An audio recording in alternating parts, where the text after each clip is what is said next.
According to the Martin County Sheriff's Office, Patrick, a 27-year-old man, decided it would be wise to start a side business selling hallucinogens and other unusual items not approved by Zoomies to customers of all ages.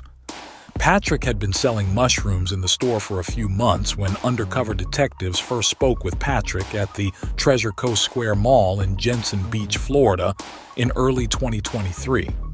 Later, they came back twice and bought silos of mushrooms from him on September 1st. Yes, mine's double up. You got him. I got him. Hello, how are you? Good. Where's the black box at? What's up? He's got a black. This one's his? Thank you. Patrick's quickly growing business will soon come to an abrupt end at work. Welcome to Cam Caught TV, where we delve into reports that piqued your interest. Let's get started. When they opened his suitcase, they found a plastic Ziploc bag weighing 30 grams that included mushroom that passed positive for psilocybin. What's up? I probably would, yeah. Just walk out. Thank you.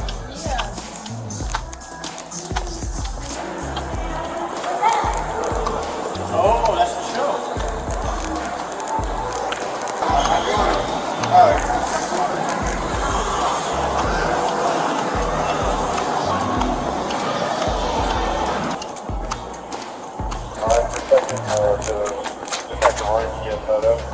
We are just...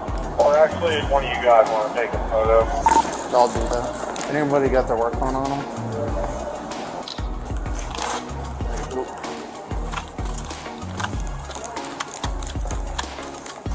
What's up? We're going to write this over. Okay.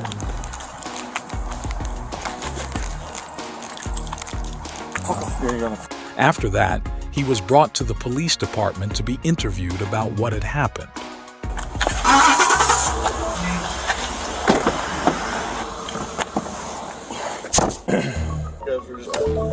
Can you pull a police service call for Zoomies, white male, 1015, 51 to SID? Alright, Brandon. You good? Yep. What's your name, dude? You say Ken will be used against you in court of law. Obviously, we're here because you guys left a little bit of a pickle. Alright. Do you have any ideas? I don't know if anyone explained anything to you yet or anything. So, months ago, of you selling mushrooms, weed, just stuff to not only juveniles. Okay? Does any of this ring a bell at all? No. You don't sell anything? Nothing at all? No. Okay. Is that what you're... So, you had a black bag with you today. Is that your backpack? You know what was inside of it? Yeah. What was inside of it? Do you use mushrooms? Yes. How much mushrooms do you use at a time? I microdose them usually, but not like that. Now, what if I told you that we still, does any of this ring a bell? Like you've been selling, we've seen you, we've dealt with you. Do you want me to elaborate? Like, it's a little blurry. That's you in the store. Mm-hmm. That's you during a deal that we did. Mm-hmm. Okay? Do you have that out loud or what's the deal? Yeah, I don't do anything bad, nothing that bad. So. And I'm not saying that you're a fat, you don't look like a Pablo Escobar. Like, are you? I mean, I might be confused. Does anyone at the store know that you do for extra money or? No. No one knows? How much would you sell that for? Not much. What's not much?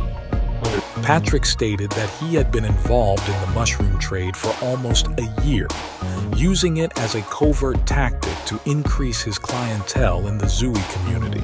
I'd sell it for 160. How much would I get that for? Not much. What's not much? 50, 60. Really? Oh, so you're making... Like, I'm assuming if you buy it in bulk, right? Yeah. You're gonna get a good deal. I don't really deal with mushrooms so much. No? It's not much in clear resistance why. Yeah. How long have you been working at Zoomies? A year in November. Have you been doing it now? How long have you been selling out of the store? A month or two. So you see what the issue here is, right? Like how big of a client? I don't make that much. Okay. Well, the issue obviously still stands up. In a surprising turn of events, a local individual who had been selling mushrooms for about a year recently found themselves in a tight spot after being caught up in an investigation. The seller, who had been distributing their products at Zoomies for the past 2 months, revealed that they had initially started selling to stock up due to the scarcity of mushrooms in the area. How much mushrooms? I'm not sure. He usually has like chocolate bars, but it's mainly weed that I get from him. But stock. I used to take more myself, but after like a really bad trip, I stopped taking them as much. It was mainly for to get. Yeah. The dude that you get in Fort St. Lucie, you said he has bars. Chocolate bars. The stuff you have to. Let me just ask you though. So obviously, not only do people, tourists, whatever, just come in and randomly ask you, but like kids, like juveniles. I don't know. You don't deal with juveniles? Cause Try my best. I mean, I don't ID people, but like I said, I don't ID, but yeah. Okay. Have you ever had anyone tell you that they've had a really bad trip or anything off the stuff you gave them? I'm not going to go into the whole specifics. No, I'm curious. This is me just. It's called lemon teching. Basically, if you grind up the mushrooms and you trip. So where the trip you take 7 grams, the trip might last 8 hours if you lemon tech set the time.